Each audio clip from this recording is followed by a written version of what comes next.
আপনারা যারা শহরের কোনো ফ্ল্যাটে বা মেসে একা থাকেন, রাতে যখন চারপাশ একদম নিস্তব্ধ হয়ে যায়, কখনো কি মনে হয়েছে ঘরে আপনি একা নন?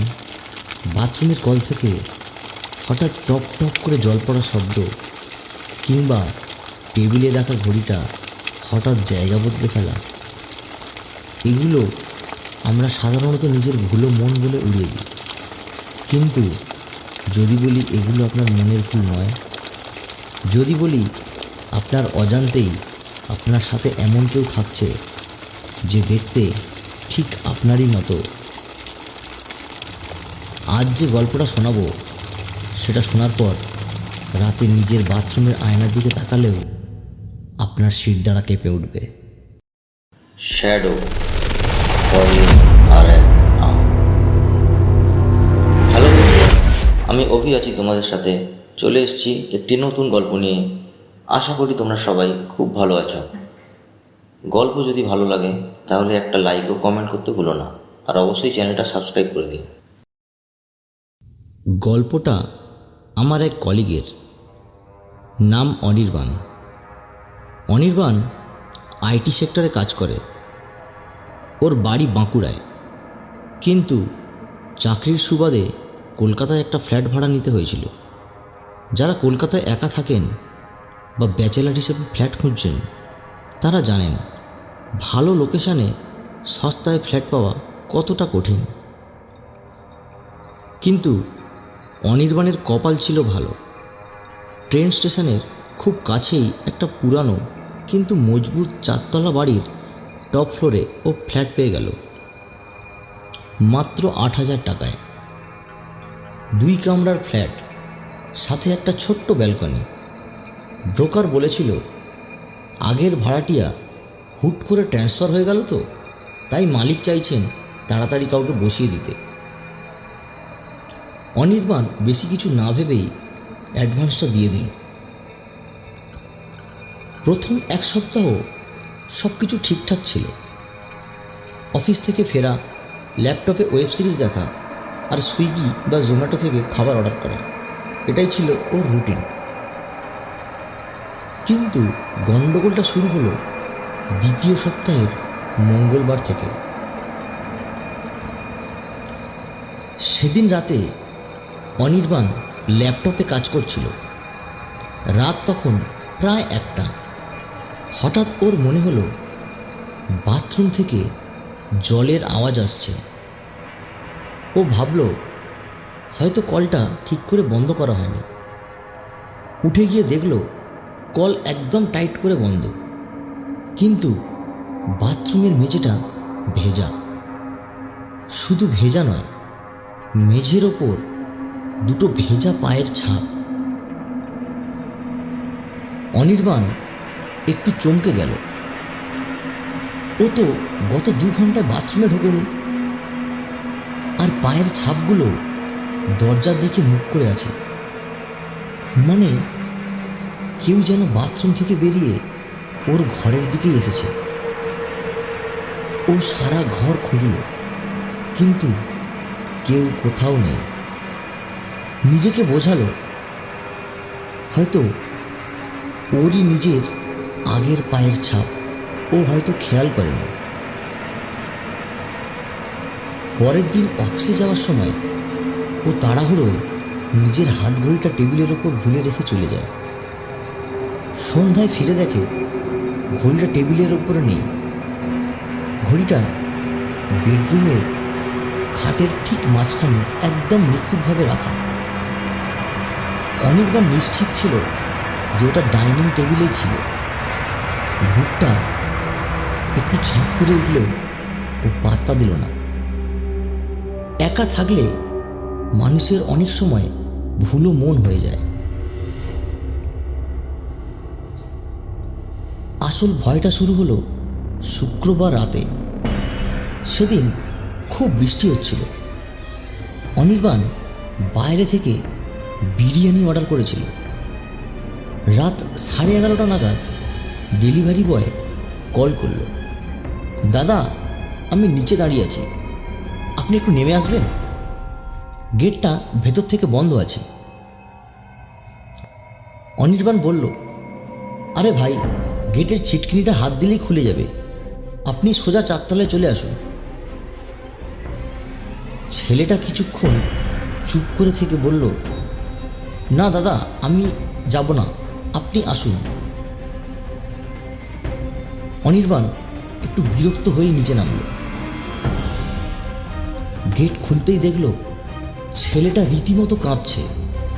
প্যাকেটটা অনির্বাণের হাতে প্রায় ছুঁড়ে দিয়ে সে বলল, দাদা, একটা কথা বলবো, কিছু মনে করবেন না। আপনি যখন ব্যালকনি থেকে উঁকি দিয়ে দেখছিলেন আমি এসেছি কি না, আপনার ঠিক পেছনে যে লোকটা দাঁড়িয়েছিল তার মাথাটা অতটা বাঁকা কেন দাদা? আর আর লোকটার চোখ দুটো দিয়ে জল গড়াচ্ছিল কেন?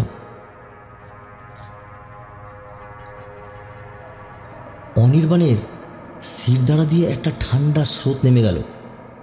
ও একা থাকে, ওর ফ্ল্যাটে আর কেউ নেই, ও ব্যালকনি থেকে উঁকিও দেয়নি।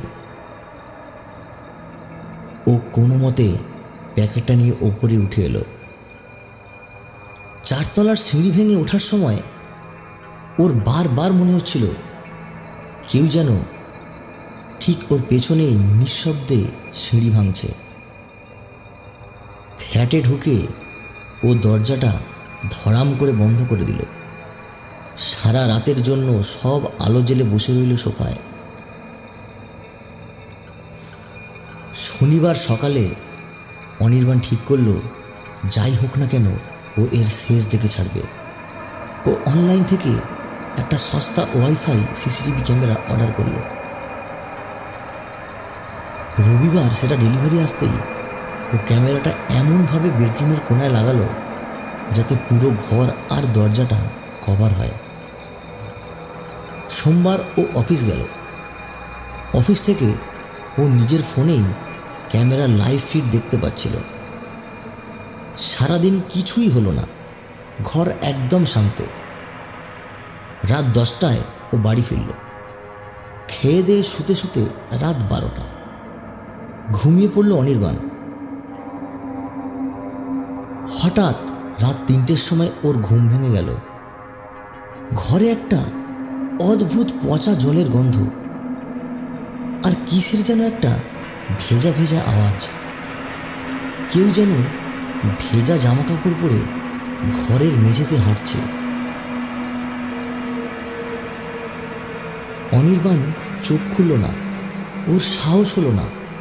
ও চাদর মুড়ি দিয়ে মটকা মেরে পড়ে রইল। ওর মনে হচ্ছিল বিছানার ঠিক পাশেই কেউ একজন দাঁড়িয়ে আছে। লোকটার শ্বাস প্রশ্বাসের আওয়াজও শুনতে পাচ্ছিল, খুব ভারী আর ঘড় ঘড়ে একটা আওয়াজ। প্রায় আধ ঘন্টা পর আওয়াজটা মিলিয়ে গেল। সকাল হতেই অনির্বাণ প্রথম যে কাজটা করল সেটা হলো ল্যাপটপ খুলে কাল রাতের সিসিটিভি রেকর্ডিং চেক করা। ভিডিওটা প্লে করতেই অনির্বাণের হাত পা ঠান্ডা হতে শুরু করল। রাত 2:45। ভিডিওতে দেখা যাচ্ছে অনির্বাণ ঘুমোচ্ছে। হঠাৎ বাথরুমের দরজাটা ধীরে ধীরে খুলে গেল। সেখান থেকে যে বেরিয়ে এলো তাকে দেখে অনির্বাণের চিৎকার বেরিয়ে আসার উপক্রম হলো। অন্ধকার আবছা ফুটেজেও পরিষ্কার বোঝা যাচ্ছে যে বেরিয়ে এলো সে আর কেউ নয়, সে হলো খোদ অনির্বাণ। হ্যাঁ, অবিকল ওর নিজের চেহারা, কিন্তু ওর ঘাড়টা অস্বাভাবিকভাবে একপাশে হেলে আছে আর সারা শরীর থেকে টপ টপ করে জল পড়ছে। ওই জিনিসটা যেটা দেখতে অবিকল অনির্বাণের মতো, সেটা ধীরে ধীরে হেঁটে এলো খাটের কাছে। তারপর খাটের পাশে দাঁড়িয়ে প্রায় 45 মিনিট ধরে এক দৃষ্টে ঘুমন্ত অনির্বাণের দিকে তাকিয়ে রইল। ভিডিওর একদম শেষে ঠিক ভোর হবার আগে জিনিসটা হঠাৎ ক্যামেরার দিকে ঘাড় ঘোরালো। তারপর অদ্ভুত একটা হাসি দিয়ে সোজা হেঁটে গেল ক্যামেরার দিকে এবং ভিডিওটা ব্ল্যাক হয়ে গেল। অনির্বাণ এক মুহূর্তও আর দাঁড়ায়নি, শুধু মানিব্যাগ আর ফোনটা নিয়ে ও ফ্ল্যাট থেকে দৌড়ে বেরিয়ে আসে। ওই দিনই ও এক বন্ধুর বাড়িতে গিয়ে ওঠে। পরে ব্রোকারকে চাপ দেওয়ায় জানা যায় আসল সত্যিটা। আগের ভাড়াটিয়া ট্রান্সফার হয়নি। আগের ভাড়াটিয়া ছিল একটা বছর 24-এর ছেলে। স্নান করার সময় বাথরুমে পা পিছলে পড়ে গিয়ে ঘাড় ভেঙে মারা যায় সে। কিন্তু তার ডেড বডি পচে গলে যাওয়ায় 3 দিন পর পুলিশ এসে দরজা ভাঙে। জলের কলের নিচে পড়েছিল বডিটা। অনির্বাণ আর কোনো দিন ওই ফ্ল্যাটে ফিরে যায়নি। ওর জিনিসপত্র সব ওর বন্ধুরাই পরে শিফট করে এনেছিল।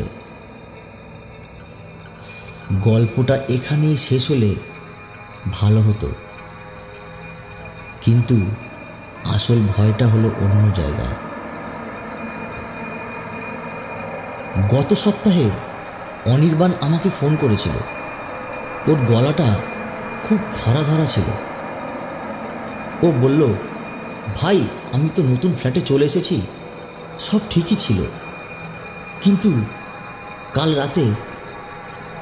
রাতে আমি আবার ওই জলের আওয়াজটা শুনেছি। আর আর আমার বাথরুমের আয়নায় আজ সকালে 2টো ভেজা হাতের ছাপ ছিল। ওটা আমাকে ছাড়েনি ভাই, ওটা আমার সাথেই চলে এসেছে। ফোনটা হঠাৎ কেটে গেল। আমি বারবার কল করার চেষ্টা করেছি, কিন্তু অনির্বাণের ফোন সুইচ অফ। আমি ওর নতুন ফ্ল্যাটের ঠিকানাও জানি না। শুধু জানি শহরের কোনো একটা ফ্ল্যাটে কোনো একটা বন্ধ বাথরুমের ভেতরে হয়তো অনির্বাণ এখন একা বসে আছে, আর ওর ঠিক পেছনে দাঁড়িয়ে আছে ওরই মতো দেখতে একটা ছায়া, যার ঘাটটা অস্বাভাবিকভাবে বাঁকা। আজ রাতে ঘুমোতে যাওয়ার আগে আপনার বাথরুমের দরজাটা ঠিক করে বন্ধ করেছেন তো? একটু চেক করে নেবেন।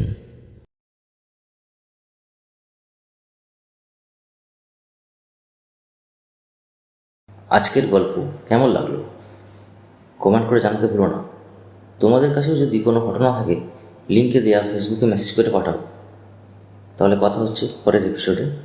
আর অবশ্যই চ্যানেলটা সাবস্ক্রাইব করতে কিন্তু ভুলো না।